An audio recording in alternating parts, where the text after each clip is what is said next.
Tulisan tanpa nama dari kuburan Kulon Desa. Rabu malam, pertengahan musim kemarau tahun 1989. Suasana di pangkalan becak di pinggir jalan dekat Langgar, dan hanya beberapa meter dari pertigaan jalan yang merupakan jalan utama yang menghubungkan beberapa kabupaten dan juga digunakan sebagai jalan lintas provinsi dalam kota, tampak lebih ramai dari biasanya. Ya, malam ini adalah malam pengundian kupon SDSB atau yang dulunya bernama Porkas atau Forecast. Kupon yang bertuliskan beberapa angka yang dipasang oleh pembeli itu memang sangat marak pada masanya karena menjanjikan uang yang nilainya cukup besar sebagai hadiah jika nomor yang dipasang cocok dengan nomor yang diumumkan tengah malam nanti.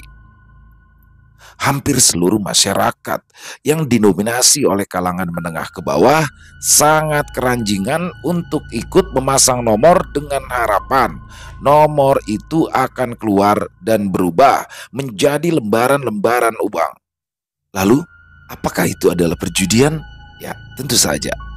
Tapi perjudian itu dilegalkan oleh pemerintah pada masa itu, bahkan hasil dari pembelian kupon yang keuntungannya bisa mencapai miliaran itu digunakan oleh pemerintah untuk biaya pembangunan, beasiswa, peningkatan prestasi, dan mensponsori event-event besar olahraga di dalam maupun luar negeri. Bahkan, konon pendapatan pemerintah atas penjualan kupon-kupon itu hampir menyamai pendapatan yang berasal dari pajak. Banyak orang yang menjadi pemalas, percaya pada semua ramalan, suka mendatangi tempat-tempat angker, bahkan bertanya pada dukun sampai bertanya pada ODGJ. Bahkan jika ada peristiwa seperti kecelakaan, bencana, ataupun kematian seseorang, selalu saja hal-hal itu dikaitkan dengan angka-angka yang akan keluar. Jadi tidak aneh jika terjadi sebuah kecelakaan, maka orang-orang akan sibuk mencatat nomor kendaraan, mencari tanggal lahir orang yang mengalami kecelakaan, dan lain-lain. Lalu dengan berbagai cara, angka-angka yang didapatkan dalam peristiwa tersebut akan diolah dan diotak-atik menjadi kombinasi angka-angka yang kemudian akan dipasang pada setiap Rabu malam. Ada yang nomornya tembus, lalu berhasil mendapatkan sejumlah uang, kan, tetapi lebih banyak yang tidak. Namun hal itu malah sering membuat orang menjadi penasaran, tidak henti mengolah dan mengutak-ngatik angka-angka tersebut. Ya, terdengar konyol dan miris, namun itulah kenyataannya. Dan malam ini ada sebuah kisah yang bermula dari sebuah pangkalan becak. Seorang laki-laki berumur 30-an yang aslinya bernama Bambang Irawan, yang entah kenapa dan siapa yang memulai kemudian ia dipanggil Pedro, berjalan seorang diri menuju pangkalan becak. Perawakan yang tegap, berkulit sawo matang, dengan tonjolan-tonjolan otot yang liat di sekujur tubuhnya membuatnya cukup dikenal di seantero kelurahan. Reputasinya sebagai orang kuat karena selalu bekerja lebih keras daripada kebanyakan pemuda di kelurahan ini. Dia sanggup menguruk sebuah empang yang luas seorang diri sampai padat dan dikerjakannya hanya dalam hitungan waktu beberapa hari. Pedro memang terobsesi dengan pekerjaan yang mengandalkan kekuatan seperti menggali sumur, menggali kuburan, dan membantu orang pindah rumah dengan mengangkat barang-barang berat seorang diri dan juga lain-lain. Pendeknya, dia suka sekali melakukan pekerjaan yang berat dan kasar. Semua orang kagum dengan kekuatan dan kegigihan Pedro. Pedro bukanlah orang yang berasal dari keluarga terpandang dan berkecukupan. Bapaknya minggat entah kemana ketika dia masih sangat kecil, sementara ibunya adalah dukun pijit yang biasa menangani orang dewasa dan juga bayi. Sejak kecil, dia membantu ibunya bekerja apa saja demi menyambung hidup. Pedro pun hanya bersekolah sampai SMP ia harus berhenti karena lebih memilih bekerja sebagai kuli pada sebuah proyek pembangunan jembatan daripada melanjutkan sekolah. Selain terobsesi dengan pekerjaan berat, Pedro juga seperti terobsesi dengan tubuhnya sendiri. Dia sering melatih ototnya dengan rajin berolahraga untuk menjaga kebugaran sehingga Pedro tumbuh menjadi pemuda yang kekar dan tinggi besar. Dalam setiap kesempatan, dia dengan bangganya selalu memamerkan bentuk tubuhnya dengan sering mengenakan celana pendek dan singlet atau kaos tanpa lengan. Tidak jarang, ia hanya mengenakan celana pendek dan bertelanjang dada agar tubuhnya yang berotot kekar terlihat oleh semua orang. Ya, agak aneh memang. Sehingga kadang ia menjadi bahan olok-olokan masyarakat, kemudian menjulukinya dengan nama Pedro Hercules, Pedro Rambo, atau Pedro Huluk. Uniknya, Pedro tidak pernah marah, tapi malah terkesan bangga dengan julukan seperti itu. Bahkan, ia seperti menikmatinya seolah itu semua adalah pujian. Pedro juga sangat suka menonton film-film laga yang menampilkan kekuatan dan bentuk fisik dari aktornya. Tak peduli jalan ceritanya seru atau tidak. Selain itu, Pedro suka sekali menenggak minuman beralkohol yang juga berfungsi sebagai penambah tenaga, semacam AO atau arak obat. Pedro bukanlah pemuda yang suka mabuk-mabukan, tapi minuman itu dipercaya olehnya mampu menambah kesegaran dan kekuatan tubuhnya. Pedro tiba di pangkalan becak. Ia mulai menyapa semua orang yang ada di situ. Malam ini, Pedro hanya mengenakan celana pendek ketat, baju tanpa lengan, dan berkalung sarung. Sebuah peci bertengger miring di kepalanya. Mirip orang kalah judi kamu, Bro. Seloro Jumali sambil tertawa melihat penampilan Pedro malam ini. Bukan, malah mirip belantik sapi yang mau bangkrut. Timpal Supri membuat orang-orang di sekitar tempat itu ikut tertawa. Bro, kamu itu mimpi apa sih semalam?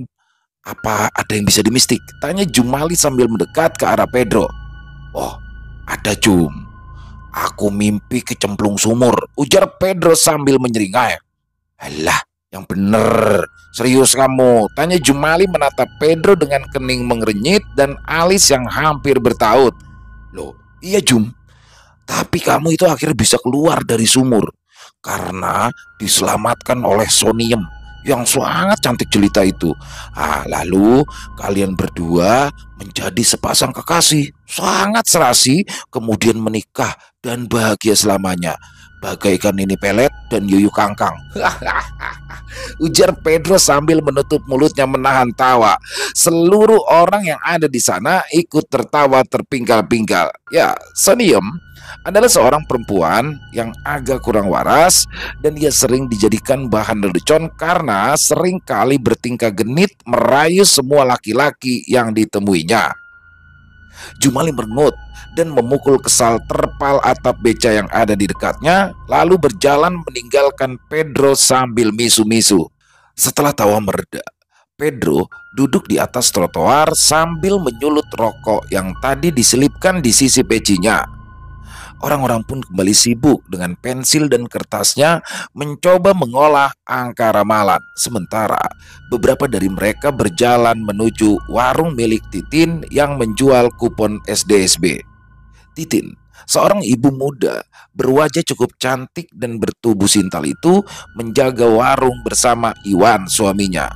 Kadang Titin melayani pembeli sambil menggendong dan menyusui anaknya tanpa canggung sehingga membuat mata laki-laki yang ada di situ melotot ikut menikmati pemandangan yang cukup membuat jakun mereka turun naik menelan ludah.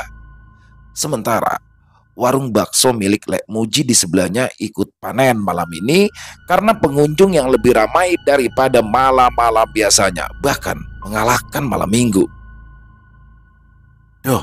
Besok minggu kamu ada kerjaan gak? Tanya Idot, salah seorang pemuda yang ikut nongkrong di pangkalan beca itu. Gak ada. Kenapa? Mau ngasih proyek? Tanya Pedro tanpa menoleh ke arah Idot. Wah, cocok. Kebetulan Pak Deku mau bongkar kandang sapinya. Nah, kamu diminta tolong untuk membantu. Bisa kan? Tukas Idot sambil melangkah mendekati Pedro lalu duduk di sebelahnya. Ya bisa lah. Kebetulan aku lagi kosong. Gak ada proyek, ujar Pedro datar. Ya sudah, berarti minggu pagi kamu langsung ke sana saja. Karena sebelum dibongkar, sapi-sapi milik Pade juga harus dikeluarkan dulu dari kandangnya, sahut Idot sumringah. Beres. Ingat, yang penting sesajennya siap, seloroh Pedro sambil tersenyum. Kalau itu ya sudah pasti. Kamu itu kayak nggak tahu aja Pak De loh. Timpal Idot. Ya, Padenya Idot adalah salah satu orang terkaya di kelurahan. Kandang sapinya besar, sapinya banyak. Kalau ia menggelar hajatan bisa 3 hari 3 malam. Ngomong-ngomong soal sesajen, Marsono, salah satu tukang beca yang mangkal di tempat itu, membuka suara. Mas Heru, yang minggu lalu katanya semedi di pekuburan tua Kulon Kali. Pulang itu kesambet 3 hari berturut-turut gara-gara sesajen, sambung Marsono yang kemudian disimak serius oleh orang-orang yang ada di sana. Loh, memang sesajennya kenapa? Ada yang kurang? Tanya Jumali menimpali. Ya, ndak tahu. Mungkin kurang. Karena sepulang dari sana, Mas Heru itu malah ngamuk loh. Rumahnya diobrak-abrik. Persis kayak orang kesurupan. Teriak-teriak minta makan. Tapi dikasih nasi nggak mau. Dikasih singkong goreng malah dibanting. Maunya itu loh, ayam hidup sama kembang setaman. Terus itu dimakan mentah-mentah. Wedan, cerita Marsono dengan suara agak dipelankan. Loh, terus Pedro bertanya dengan antusias. Ya dituruti loh. Tapi sampai 3 hari kesambetnya belum juga sembuh. Kasihan Mbak Nur istrinya. Tiap hari harus beli ayam, belusukan mencari kembang. Akhirnya setelah disuwuk Mbak Darsono, Mas Heru bisa sadar. Tapi sepertinya orang itu belum kapok loh. Katanya minggu depan dia mau ke sana lagi. Sambung Marsono sambil menggeleng-gelengkan kepalanya. Dasar dan Heru. Ya bisa dimaklumi. Heru itu kan memang gila judi. Kalau ada koprok atau judi dadu, wah dia pasti ada di sana. Mainan 2 pernah kecil, katanya bisa habis ratusan ribu. Padahal itu loh, kedua anaknya itu masih SD. Mereka juga sering nunggak bayaran SPP karena uangnya ludes dipakai judi bapaknya. Untung orang tuanya kaya, usaha pabrik penggilingannya tidak pernah sepi. Tidak jarang kirim beras berton-ton sampai ke Jakarta. Sayang, punya anak cuma satu-satunya kok ya, seperti Heru itu, ujar Jumali menggarami cerita Marsono. Ngomong-ngomong soal kuburan yo, Jamaan ikut menyumbangkan ceritanya dan langsung mendapatkan perhatian yang cukup serius. Kuburan Kulon Kali itu loh, tadi malam memakan karbon loh, sambung Jamaan bersemangat. Korban Jam, bukan karbon. Koreksi supir sewot sambil menoyor jidat Jamaan. Ya mirip-mirip itulah, gila Jamaan sambil cengengesan. Loh, memang siapa korbannya? Tanya Pedro. Mbak Santi, tukang sayur itu, jawab Jamaan. Oh, janda kempling itu, tanya Jumali. Yang Bahenol ya, sambung Supri. Yang jalannya megal-megol, koyok bebek Manila itu, timpal Idot. Yang montok itu, sambar Marsono sambil memegang dadanya sendiri. Lah, sudah. Kamu itu loh kalau ngomongin orang cantik semuanya langsung beringas kayak kucing nemu nila bakar. Potong Jamaan bersungut kesal membuat orang-orang di sana tertawa riuh. Ya, ada apa dengan Santi? Apa disikat genderuwo? Tanya Jumali penasaran. Ngawur, bukan begitu. Jadi begini, kemarin sebelum subuh Mbak Santi itu berangkat ke pasar mau kulak sayuran. Biasanya berangkat jam 3 pagi, naik sepeda jengki. Cerita Jamaan dengan serius. Lah kok tumben-tumbenan dia nekat lewat kuburan Kulon itu. Ya mungkin niatnya mau motong jalan biar cepat sampai ke pasar. Tapi kan jalan di sana gelap banget, warna gerimis lagi. Kemudian sampai tuh di area pekuburan. Ya jelas sepi. Siapa yang mau lewat sana jam segitu? Wong lewat siang-siang aja bikin merinding disco loh. Nah, pas lewat gerbang kuburan itu, tiba-tiba mabluk. Ada suara seperti nangka jatuh. Mbak Santi otomatis ngerem sepedanya toh. Nah di depannya itu samar-samar Mbak Santi melihat ada benda panjang melintang menghalangi jalannya. Awalnya dia pikir itu batang pohon ataupun batang pisang. Ya jelas nggak bisa lewat toh. Mbak Santi ya terpaksa turun dari sepedanya. Bingung, jelas ketakutan. Kok ya ada saja yang mau ngalangin orang usaha. Lah kok Mbak Santi itu nekat. Dia deketin tuh benda panjang itu. Nah begitu dekat, wah tampak jelas yang melintangi jalannya itu bukan batang pohon atau batang pisang. Tapi jemaah di sini berhenti sejenak sambil memandangi wajah teman-temannya yang sedang serius menyimak ceritanya. Tapi opo lo Jam? Tanya Supri penasaran. Pedro diam menggigit sarungnya. Jumali menunda hisapan rokoknya. Idot membulatkan matanya hampir melotot. Marsono menelan ludah. Pocong, ujar jemaah setengah berbisik seraya memberi tekanan pada kata itu sontak. Semuanya terlonjak kaget. Pedro menjerit tertahan rokok Jumali sampai jatuh menggelinding entah kemana. Supri berdiri sambil memaki panjang pendek. Alah, yang bener kamu Jam, jangan nyebar gosip kamu. Serga Jumali agak sewot karena kaget. Iyo Jam, gak usah nakut-nakutin dong. Ini sudah malam loh. Walah, sampean semua gak percaya. Apa saya harus sumpah? Mau diapain aja saya terima kalau saya bohong. Ujar jamaah tak kalah sewot. Sudah. Tugas Supri mencoba menengahi. Lalu Supri menatap tajam ke arah jamaah. Kalau kamu benar ndak bohong, aku mau tanya, pocong itu angkanya berapa? Ujar Supri, lalu cengengesan disusul teriakan riuh kawan-kawannya. Seperti yang sudah dipaparkan sebelumnya, memang pada masa itu seluruh peristiwa selalu saja dikaitkan dengan angka-angka. Hehehe, ngomong-ngomong soal pocong, ujar Pedro hendak menyambung pembicaraan. Halah, ngapusi. Potong Jumali dan Marsono hampir bersamaan membuat Pedro sedikit kaget dan nyengir. Kamu itu mana berani Dro ketemu demit. Oh mau kencing aja masih minta diantar. Ledek Marsono kalem. Enak aja, aku berani. Tukas Pedro membela diri. Berani apa? Kamu lupa pas pulang nonton orkes, aku itu ngantar kamu sampai rumah. Padahal kan rumahmu itu jauh lewatin rumahku. Kamu mohon-mohon minta ditemenin. Bikin repot. Sambar Supri sambil tersenyum meledek. Alah, cuma sekali itu, tok loh. Pedro mencoba membela diri. Cuma sekali, berapa kali kamu gak berani pulang ke rumah? Selalu minta diantar, kayak perawan Sunti aja. Badan kayak Hercules, tapi mental wes-wes. Timpal jamaah tertawa ngakak diikuti yang lain. Pedro terpojok malu setengah mati. Ya, memang kontras dengan tubuhnya yang kekar. Pedro adalah seorang yang penakut. Tidak berani pulang ke rumah malam-malam sendirian. Bahkan tidak berani ke kamar mandi seorang diri. Pedro lebih suka menahan kencingnya, atau jika sangat terpaksa, maka dia akan membangunkan ibunya yang akan mengantarkannya sambil mengomel panjang pendek karena tidurnya terganggu. Alah, itu kan dulu. Sekarang itu aku lebih berani. Mentalku itu sekuat baja kiloan. Otot kawat tulang besi, ujar Pedro sambil memamerkan ototnya yang kekar seperti binaragawan. Yakin sudah jadi lelaki gagah perkasa, jadi pemberani? Tanya jemaah tidak percaya. Wah iya, mau ngetes. Pedro balik bertanya menantang. Oke, kalau kamu benar-benar pemberani, coba sekarang kamu ke rumahnya Tika. Katanya kan kamu naksir sama dia, ujar jamaah sambil terkekeh. Medan, ini sudah jam berapa masih? Hampir tengah malam. Bapaknya Tika itu, yang namanya Jarot itu, belah galaknya. Kayak macan lagi datang bulan. Bisa dikunyah-kunyah sampai lembut. Aku tangkis Pedro. Ngeles terus.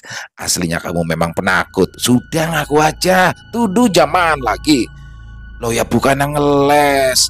Tapi Pak Jarot itu memang galaknya minta ampun. Sudah galak dia kan juga jawara, jago silat. Sopo sing wani, seneng kamu kalau besok pagi aku jadi layatan, tukas Pedro sewot. Ya sudah, begini aja, aku kasih kamu tantangan. Jumali mencoba menengahi. Wah, ada celeng ini, asik. Sambar Supri kegirangan. Celeng opo? Tanya Jumali bingung. Alah, deso banget kamu itu Jum. Celeng itu bahasa Inggris, artinya tantangan, jawab Supri. Celeng gundulmu. Challenge Pri, bukan celeng. Lidahmu itu yang deso, teriak Jumali mangkel. Hah, sama aja lah, tangki Supri ngeyel.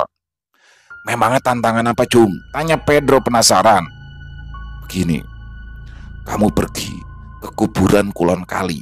Nah, cabut salah satu patok nisan yang ada di sana, lalu bawa ke sini, kata Jumali sambil mengerling pada kawan-kawan yang lain. Sekarang Jum, malam ini, tanya Pedro mulai was-was. Enggak, nanti nunggu Sony yang waras dan mau kawin sama kamu. Ya malam ini Raden Mas Bambang Irawan alias Pedro, jawab Jumali sambil merengut kesal disambut gelak tawa kawan-kawannya. Malam ini yo, tanya Pedro lagi, tampangnya mulai bimbang dan tentu saja rasa takut mulai muncul. Takut kan? Kalau takut ya ndak apa-apa, kami maklum. Tapi kalau berani dan kamu berhasil membawa nisan itu ke sini, besok pagi aku kasih hadiah AO cap orang utan 1 krat kontan. Sesumbar Jumali dengan sombongnya, dia yakin Pedro tidak akan berani. Karena pekuburan Kulon Kali itu selain sebuah pekuburan tua, seperti yang sudah diceritakan sebelumnya, juga sangat-sangat angker. Pedro diam, mencoba menimbang-nimbang. Dalam hati, sebenarnya ia sangat takut, tapi gengsi dan citranya sebagai orang kuat, gagah perkasa bisa hancur. Apalagi ada iming-iming akan diberikan AO 1 krat. Ya, hadiah yang sangat menggiurkan dan sayang sekali untuk dilewatkan. Baik Kisanak, aku terima tantanganmu, jawab Pedro kalem. Suaranya dimirip-miripkan dengan tokoh sandiwara radio Brahma Kumbara. Cukup mengejutkan orang-orang yang ada di situ. Tapi dengan satu syarat, Supri atau Marsono harus ngantarku sampai pintu gerbang kuburan. Baru aku mau ambil patok nisannya, sambung Pedro. Tidak bisa Kisanak. Sebagai manusia sakti mandraguna dan gagah perkasa, kamu harus berangkat sendirian. Masa badak bercula satu minta dikawal? Sangga Jumali dengan senyum licik. Kembalilah Pedro terdiam sejenak. Rasa takutnya kembali timbul. Tapi ternyata gengsi dan tawaran menggiurkan berupa AO 1 krat lebih menarik hatinya dan cukup berhasil menekan rasa takutnya. Lalu Pedro berdiri, dia pandangi wajah teman-temannya satu persatu. Tanpa berpamitan, kemudian Pedro membalikkan badannya dan berjalan ke arah pekuburan dengan langkah tegap dan dada yang sedikit dibusungkan. Teman-temannya menatap kepergian Pedro sampai sosok Pedro menghilang di telan kegelapan malam. Jum, apa tantanganmu itu tidak keterlaluan? Kuburan itu angker banget loh. Nanti kalau Pedro kenapa-napa bagaimana? Tanya Supri pada Jumali dengan suara yang tampak mengandung kekhawatiran. Alah, si Pedro itu nggak akan berani. Paling-paling dia langsung pulang. Kita semua kan tahu Pedro itu penakut. Sudah, kita tunggu saja. Nanti setelah pengumuman nomor di radio, baru kita pulang, jawab Jumali yakin sambil tersenyum meremehkan keberanian Pedro. Marsono pun terkekeh membayangkan wajah Pedro yang ketakutan. Idot tidak menanggapi kata-kata Jumali, lalu berjalan ke arah warungnya Iwan untuk membeli nomor. Ya, membeli nomor sebenarnya tidaklah terlalu penting buat Idot. Tapi sekilas, tadi ekor matanya melihat istrinya Iwan yang menyusui anaknya yang malam itu kebetulan sedang rewel. Sementara itu, dengan langkah gamang dan takut-takut, Pedro melangkah menuju area pekuburan Kulon yang letaknya memang berada di sudut kelurahan sebelah barat. Jarak antara pekuburan tersebut dengan rumah warga terpaut agak jauh dan lebih dekat dengan kawasan ladang dan perkebunan karet. Jalan semakin mengecil hingga menjadi jalan setapak yang setelah melewati pekuburan kemudian akan berakhir ke jalan dekat pasar kecamatan. Setelah masuk ke jalan setapak, bulan separuh yang sejak tadi sore tertutup awan mendadak muncul dan cahayanya yang lembut cukup untuk menerangi jalan yang dilalui Pedro. Dari kejauhan, area pekuburan itu tampak seram dengan pohon-pohon kambojanya yang rimbun dan memiliki batang meliuk-liuk sehingga membuat area itu bertambah seram. Pekuburan itu tidak lagi digunakan. Warga lebih suka menggunakan areal kuburan yang terletak di sebelah utara kelurahan yang berbatasan dengan persawahan. Selain akses jalan yang mudah, juga tidak terlalu jauh dengan pemukiman dan jelas lebih terawat. Sementara, pekuburan Kulon ini sudah lama tidak disambangi peziarah. Kalau ada orang yang ke sana, pasti bertujuan lain. Kalau tidak untuk bertapa demi mendapatkan nomor SDSB atau demi pesugihan, dan tidak jarang dipakai sebagai tempat bertapa orang-orang yang sedang mempelajari ilmu-ilmu yang berhubungan dengan alam gaib. Kuburan itu sudah dekat. Langkah Pedro semakin lambat dan ragu-ragu. Tepat di samping gerbang yang terbuat dari batu bata yang sebagian besar sudah rusak, langkah Pedro terhenti. Rasa gentar dan takut kembali menguasai dirinya. Tubuhnya mulai gemetar melihat hamparan pekuburan yang tidak terlalu luas, tapi sangat tua dan tidak terurus. Sungguh mendirikan bulu roma sekaligus meruntuhkan keberaniannya. Namun, rasa gengsi itu kembali muncul dan bisa sedikit menutupi rasa takutnya. Dia merasa sudah sejauh ini dan tampaknya semua berjalan lancar, aman, terkendali, ucapnya dalam hati, mencoba menenangkan dan mengatasi rasa takutnya. Setelah berdoa seadanya, Pedro pun melangkah masuk ke dalam area pekuburan yang cukup gelap dan terlihat menyeramkan itu. Sementara di pangkalan beca, Supri, Jumali dan Marsono masih berada di pangkalan, sementara Idot dan Jamaan sudah pulang. Mereka menunggu sampai jam 12. Pada saat itulah radio mengumumkan berapa nomor SDSB yang keluar. Jumali adalah pecandu SDSB yang akut. Sejak zaman undian itu bernama Porkas, KSOB sampai SDSB, Jumali tidak pernah ketinggalan ikut memasang nomor. Beberapa kali nomor tembus dan membuatnya sangat bahagia karena uang yang didapatkannya lumayan besar pada waktu itu. Namun, lebih sering pasangan nomornya meleset, dan yang membuat sangat gemas serta penasaran, terkadang nomor yang keluar itu tidak berbeda jauh atau hanya terbalik dari urutan nomor yang ia pasang. Jumali memiliki pekerjaan yang lebih mapan dari teman-temannya. Jumali adalah staf di kelurahan sekaligus bekerja sampingan sebagai calo KTP, SIM, atau membantu mengurus surat-surat penting lainnya yang pada saat itu proses pengurusannya cukup ruwet, memakan waktu lama dan berbelit-belit. Semuanya itu bisa diurus dengan cepat oleh Jumali asal ada pelicinnya. Sementara Marsono adalah tukang beca yang hanya narik pada malam hari, itu pun hanya sebagai sambilan. Sementara profesi utama Marsono adalah tukang kayu. Lain lagi dengan Supri yang bekerja sebagai tukang reparasi peralatan elektronik, spesialis radio dan televisi. Mereka bertiga masih betah mengobrol ngalor ngidul sambil menunggu berapa angka yang keluar. Dalam hati, Jumali membatin, apakah Pedro berhasil mencabut patok nisan dan membawanya ke sini, atau ia sudah kabur dan pulang ke rumahnya. Kalau sampai berhasil, Jumali bisa rugi karena harga satu krat AO itu tidak murah. Ya, meskipun dia mampu, tapi sayang juga uang itu lumayan besar untuk dibelikan satu krat AO dan hanya untuk Pedro. Apalagi jika nomornya malam ini tidak tembus. Semoga saja si Pedro gagal. Namun, harapan tinggal harapan. Tampaknya Jumali memang sedang ketiban sial malam itu. Baru saja membatin demikian, tiba-tiba saja dari kegelapan muncul bayangan Pedro yang melangkah tergesa sambil memanggul sesuatu di pundaknya. Jumali mengucek matanya seolah tidak percaya. Apakah ia salah lihat? Tapi benar, yang datang itu adalah Pedro memanggul sebatang patok nisan yang terbuat dari kayu. Lalu ia meletakkannya begitu saja di depan Jumali, Marsono, dan Supri. Kontan, tiga pria itu terkejut luar biasa. Supri bahkan sampai meloncat kala melihat kayu patok nisan tersebut yang wujudnya sudah terlihat sangat tua dan di setiap sisinya sudah keripis digrogoti rayap.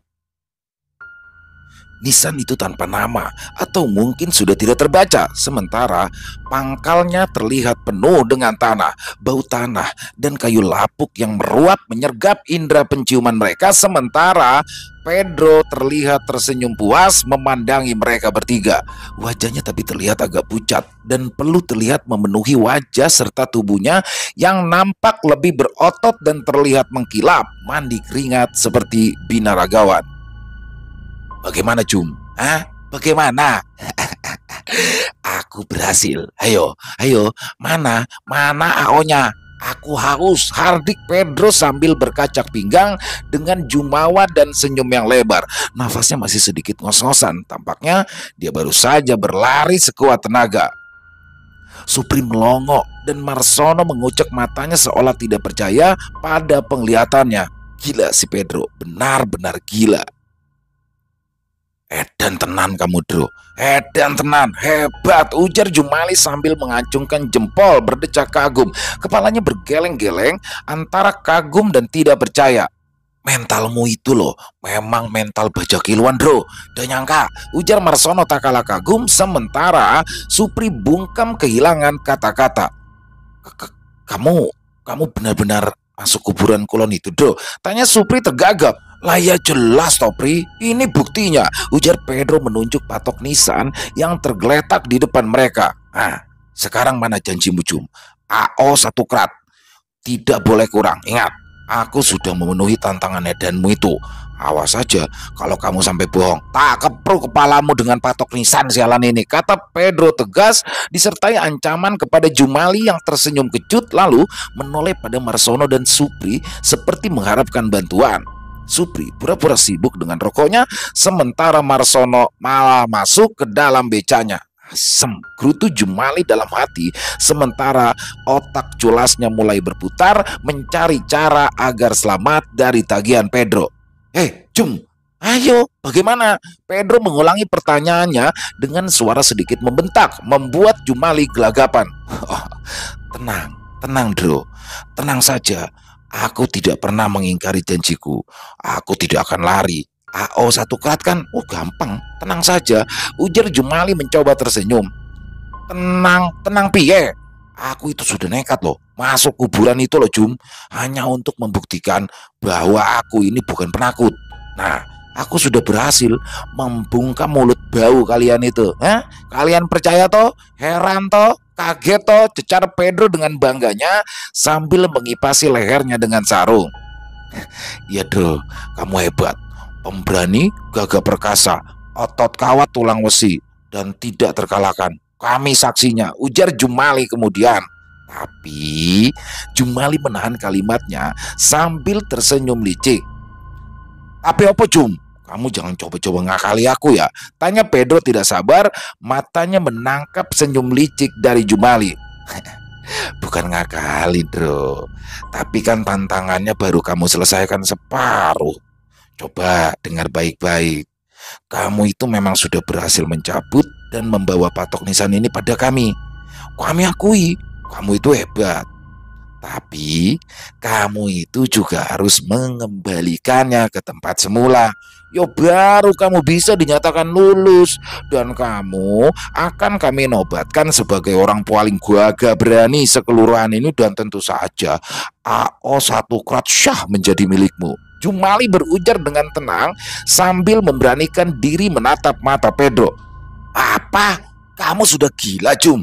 Aku disuruh balik lagi ke kuburan matamu besok pagi. Sudahlah, tidak usah berbelit-belit. Sekarang mana AO-nya?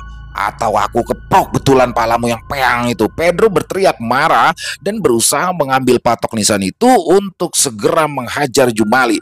Supri dan Marsono yang melihat Pedro mulai kalap mencoba menghalangi tindakan dan menenangkan Pedro. Loh, aku itu nggak main-main loh, Bro, ujar Jumali mencoba membela diri. Coba kalau besok patok ini baru kamu kembalikan, warga itu bisa curiga loh. Kamu itu bisa dituduh macam-macam. Kamu bisa dianggap sedang mendalami ilmu hitam, santet, pesugihan, atau malah kamu itu dianggap sudah sinting. Lalu kamu dikucilkan warga satu kelurahan. Mau kamu? Lagi pula, siapa yang jual AO 1 krat malam-malam begini? Aku itu baru bisa membelinya di pasar besok pagi. Toh tugasmu ndak sulit, tinggal balik lagi ke sana, lalu tancapkan lagi, pulang. Besok aku ke pasar lewat sana. Kalau aku lihat patok itu sudah tertancap di tempatnya semula, ya aku antarkan sendiri AO itu ke rumahmu. Gampang kan? Lidah Jumali memang sangat licin dan lihai sekali merangkai kata-kata sehingga Pedro yang tadinya marah perlahan terduduk dan mulai kendur. Ia menangkap alasan Jumali yang terdengar cukup masuk akal. Agak lama Pedro terdiam. Lalu dengan mendengus kesal, dia pun kembali meraih patok nisan tersebut, lalu mengibaskan sarung yang tersampir di pundaknya dan segera melangkah pergi sambil memanggul patok nisan, meninggalkan mereka bertiga kembali menuju area pekuburan Kulon. Jumali menghela nafas lega, lalu mengajak kedua temannya membubarkan diri dan pulang ke rumahnya masing-masing.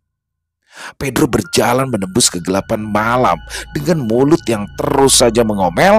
Sesampainya di area pekuburan, Pedro termangus sejenak. Mengembalikan patok nisan ke tempatnya semula bukan perkara mudah, karena Pedro kala itu memang asal cabut saja, itu pun karena patok tersebut berada dekat pintu gerbang, sehingga Pedro tidak perlu masuk ke area pekuburan itu lebih dalam. Namun kini masalahnya adalah bulan sudah hilang tertutup awan. Pedro pun hanya bisa mengira-ngira di mana letak patok nisan tersebut. Sesekali Pedro memaki dalam hati, rasa takutnya kembali menghebat. Tatapannya nanar mencoba memindai area pekuburan tersebut, mencari titik di mana dia mencabut patok nisan itu. Saat itu sudah pukul 1 lewat tengah malam.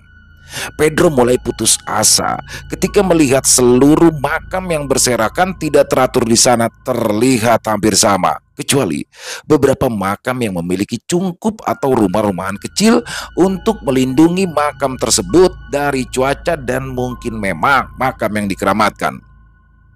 Pemandangan dan suasana semakin lama semakin seram, meruntuhkan nyali Pedro sampai kemudian terlintas niat untuk melemparkan saja patok nisan itu dan berlari pulang ke rumah. Namun sialnya, bayangan AO Krat kembali bermain di benaknya.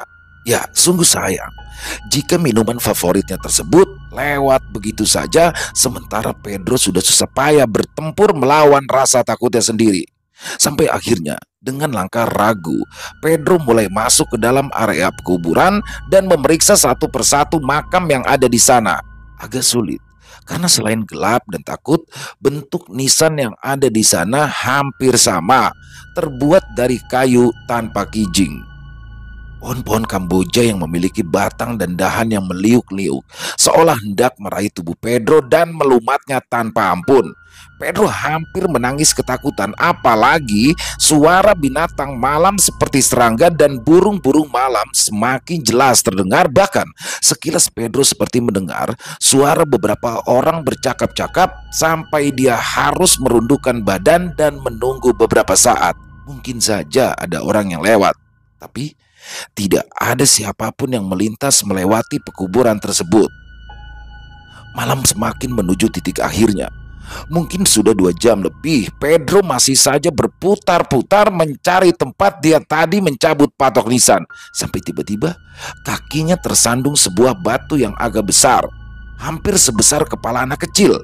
Pedro limbung dan hampir jatuh sambil memaki dalam hati dan menahan rasa nyeri di jempol kakinya.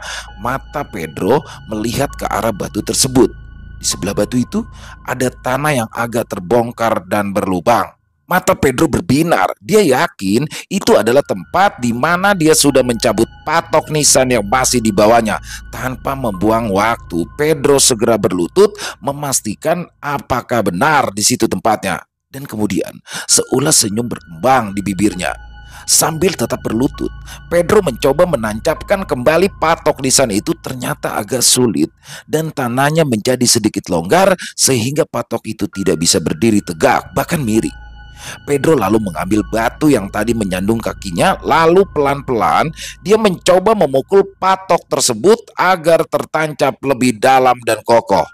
Setelah dirasa cukup, Pedro pun segera merapikan tanah yang masih berserakan di dekat patok tersebut. Setelah selesai dan patok sudah tertancap lurus dan kokoh, Pedro beranjak berdiri. Namun, tanpa dia duga-duga, ternyata tubuhnya mendadak sulit digerakkan.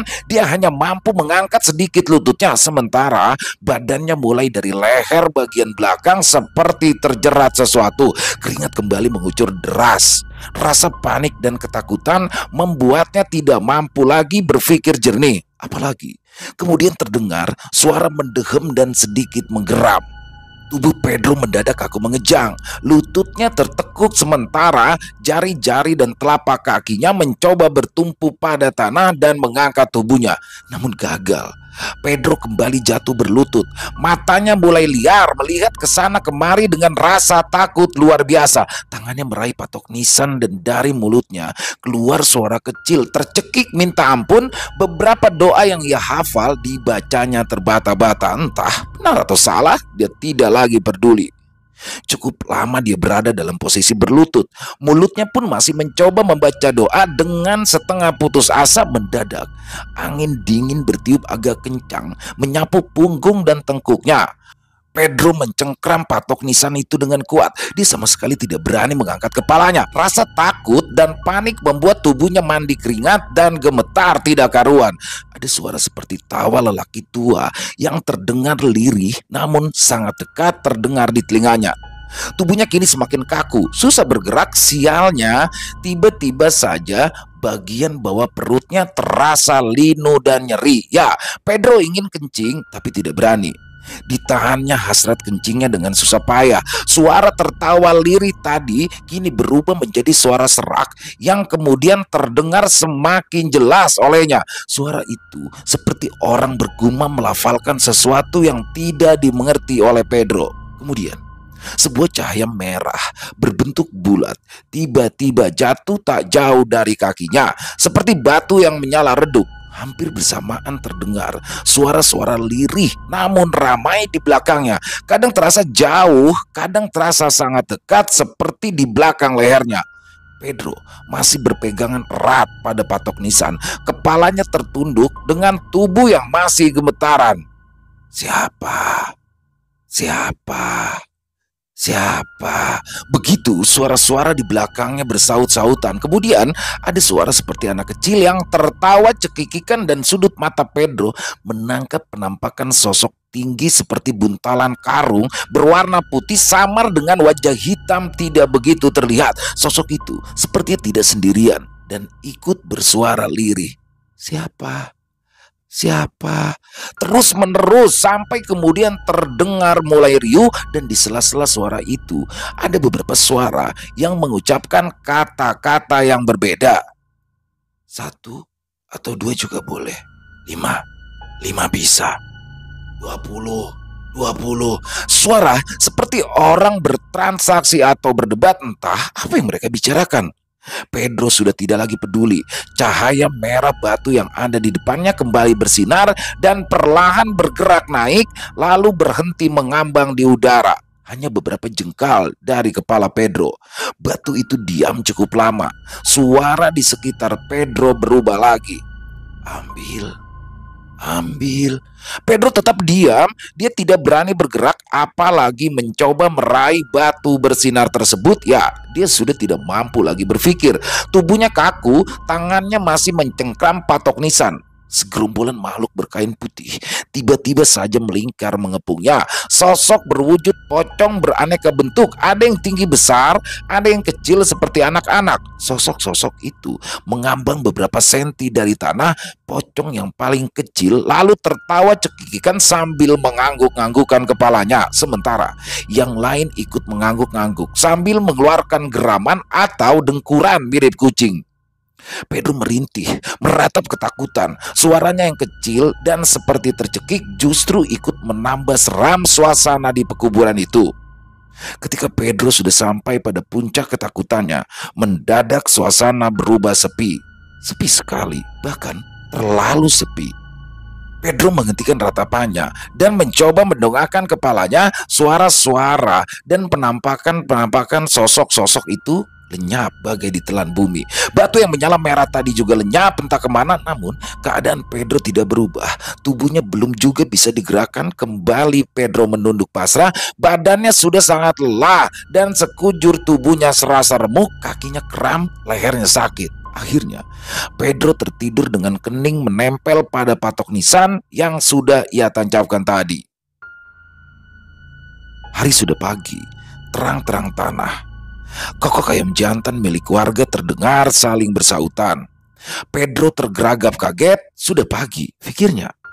Pemandangan di sekitarnya mulai terlihat jelas meskipun masih disaputi sedikit kabut dan semuanya masih berwarna kebiruan, warna pagi.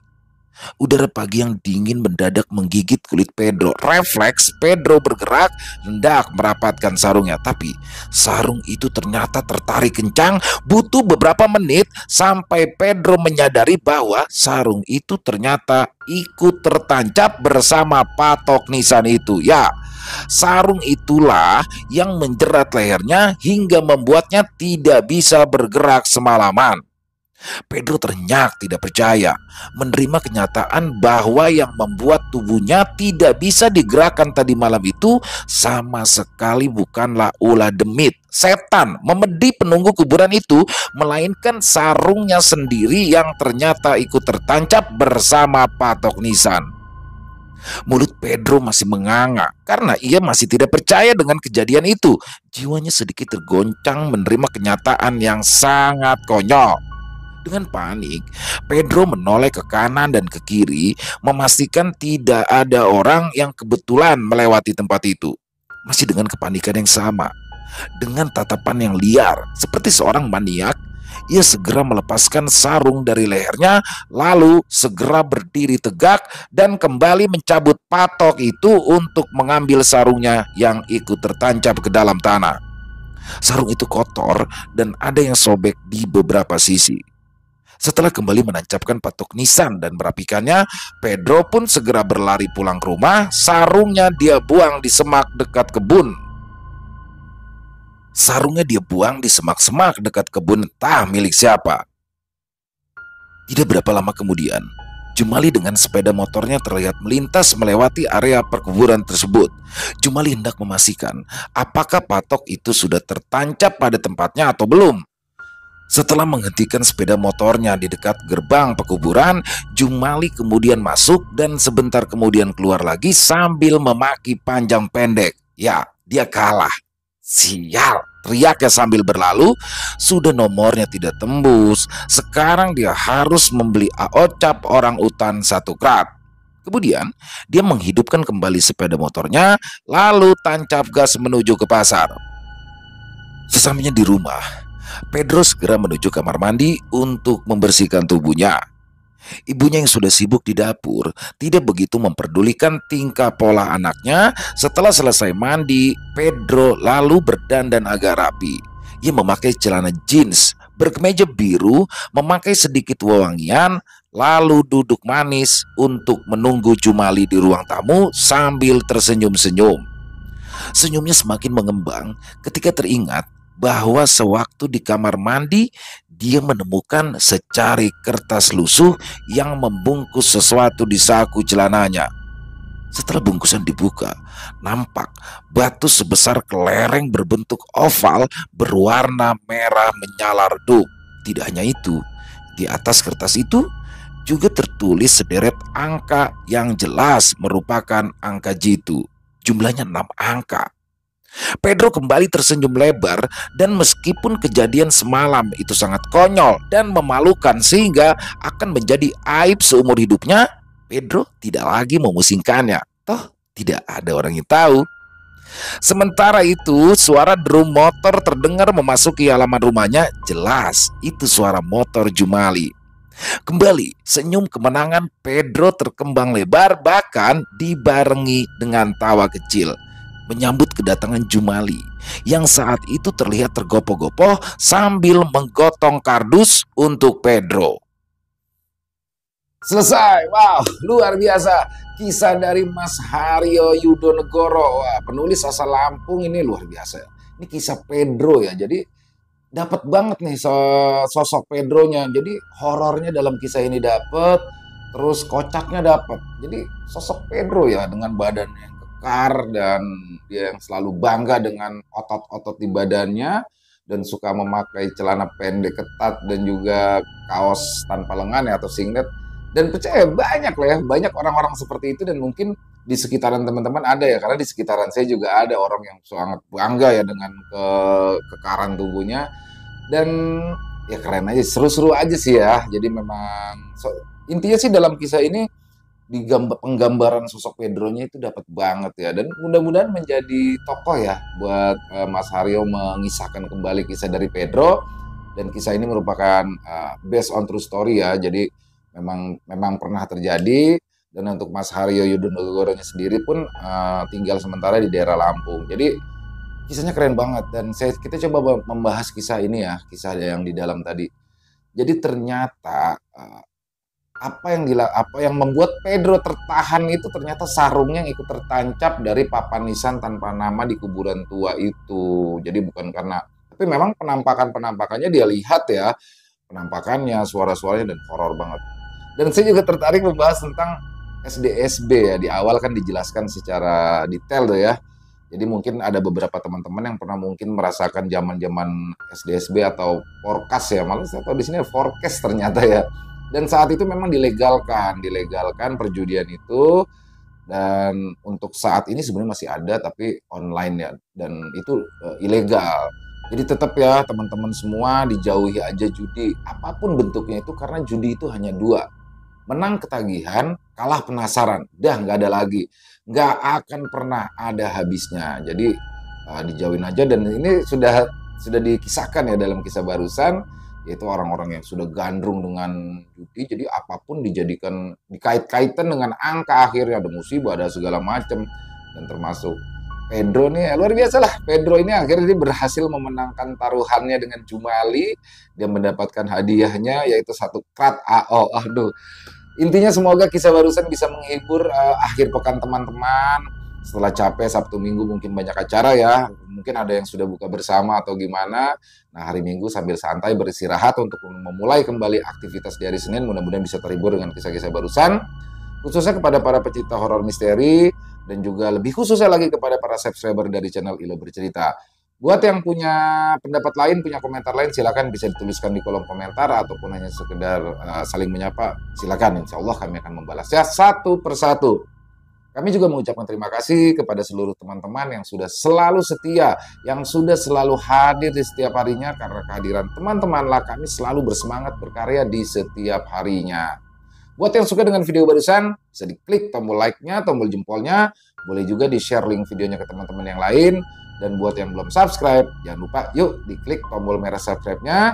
Lonceng notifikasinya juga dinyalakan agar teman-teman selalu mendapatkan notifikasi dari konten-konten yang akan kami upload selanjutnya di setiap malamnya. Untuk channel Ilo Bercerita kami upload setiap malam jam 9 malam waktu Indonesia bagian Barat. Buat teman-teman mungkin yang punya kisah horor misteri ya, yang diangkat dari kisah nyata, dari pengalaman pribadi, apabila berkenan disampaikan di channel kami, silakan. Bisa mengirimkannya ke nomor telepon yang ada di bawah sini, dan bebas dalam bentuk tulisan boleh, dalam bentuk rekaman suara boleh, tapi kalau saya sih senang lewat tulisan aja ya. Intinya senyamannya teman-teman aja, dan buat yang sudah mengirimkan kisah kami ucapkan terima kasih. Di akhir kata, saya Ilo mengucapkan permohonan maaf apabila mungkin dalam pembawaan kisahnya barusan ada kata-kata saya yang salah ataupun ada kata-kata saya mungkin yang kurang berkenan di hati teman-teman. Saya mohon dibukakan pintu maaf yang seluas-luasnya karena saya hanyalah manusia biasa tempatnya salah dan dosa. Sampai berjumpa lagi di konten-konten kami selanjutnya yang pasti tidak kalah serunya, yang pasti tidak kalah horornya. Masih bersama saya Ilo di channel Ilo Bercerita. Salam sehat, sukses selalu untuk kita semua. Wassalamualaikum warahmatullahi wabarakatuh.